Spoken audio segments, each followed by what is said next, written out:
আজকে রান্না করলাম মুরগির রোস্ট। তো আপনাদেরকে বলছিলাম যে ঈদের পরের দিন যে আমাদের বাসায় মেহমান আসবে, আমার দুই ননদ। তো আমি গরুর মাংস আর মুরগির রোস্ট দুইটাই রান্না করছি। তো মুরগির রোস্টের ভিডিও আলাদাভাবে দেখাবো, নাহলে অনেক বড় ভিডিও হয়ে যায়। তো আসসালামু আলাইকুম, কেমন আছেন সবাই? আশা করি ভালোই আছেন। তো রান্নার দিকে চলে যাই। তো সবার আগে আমি মশলাটা মিক্স করে রাখবো। সেটা হচ্ছে এখানে বাদাম বাটা,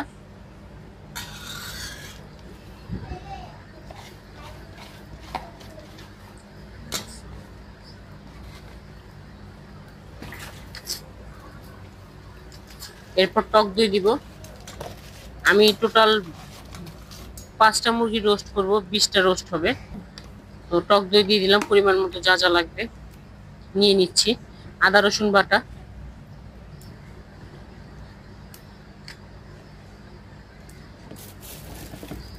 জিরা বাটা,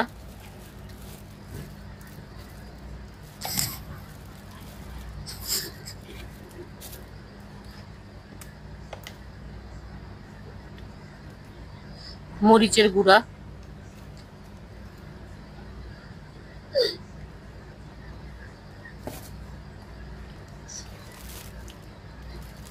জয়ফল জয়ত্রীর গুঁড়া, যেটা রোস্টের মেন মশলা,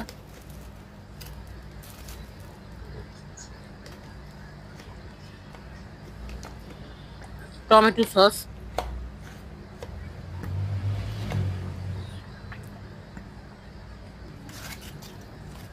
এখন এগুলো ভালো করে মিক্স করব।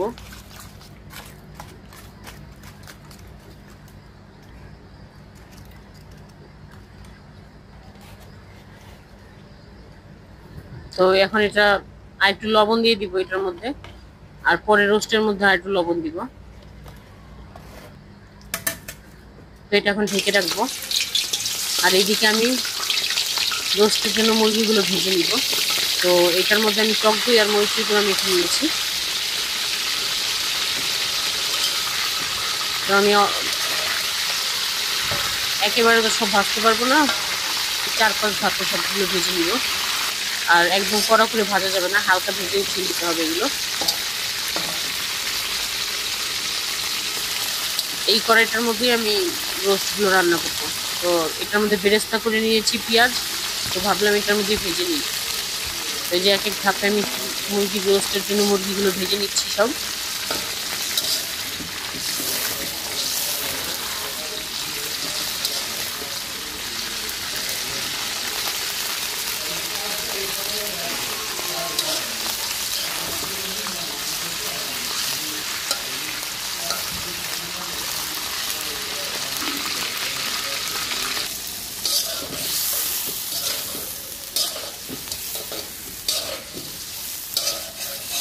লাস্টে খাঁচা গলা এগুলো ভেজে নিচ্ছি। এরপর কলিজা গুলো ভেজে নিব,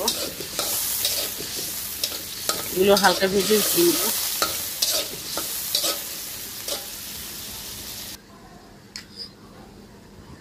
তো এই যে ভাজা কমপ্লিট। আর এখানে ব্রেস্তাও করে রেখেছি। এখন রোস্টটা বসাবো। তো এইদিকে আমি পেঁয়াজ, কাঁচামরিচ আর টমেটো ব্লেন্ডার করে নিয়েছি। 20টা রোস্টের জন্য যা লাগবে সেগুলো আমি ব্লেন্ডার করে নিয়েছি। তো এটা ভালো করে ভাজবো পেঁয়াজটা।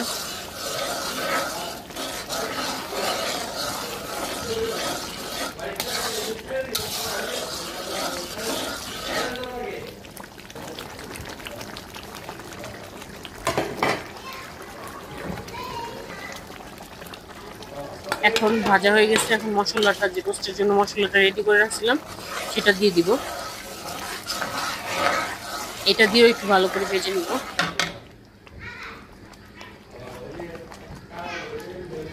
এরপর মুরগিগুলো দিয়ে দিব। সব মুরগিটার মধ্যে দিয়ে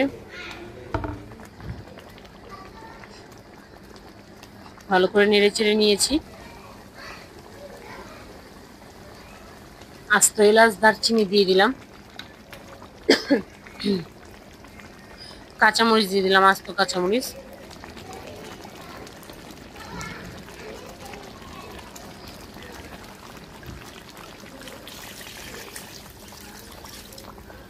কষানো হয়ে গেছে। এখন আমি অল্প পানি দিব,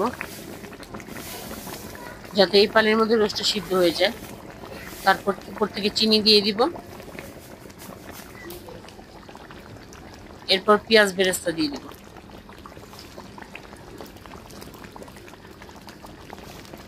তো ভিডিওটা কেমন হলো কমেন্টে জানাবেন, রান্নাটা আমার কেমন হলো। আর আজকে এই পর্যন্তই, ভালো থাকবেন সবাই, আসসালামু আলাইকুম।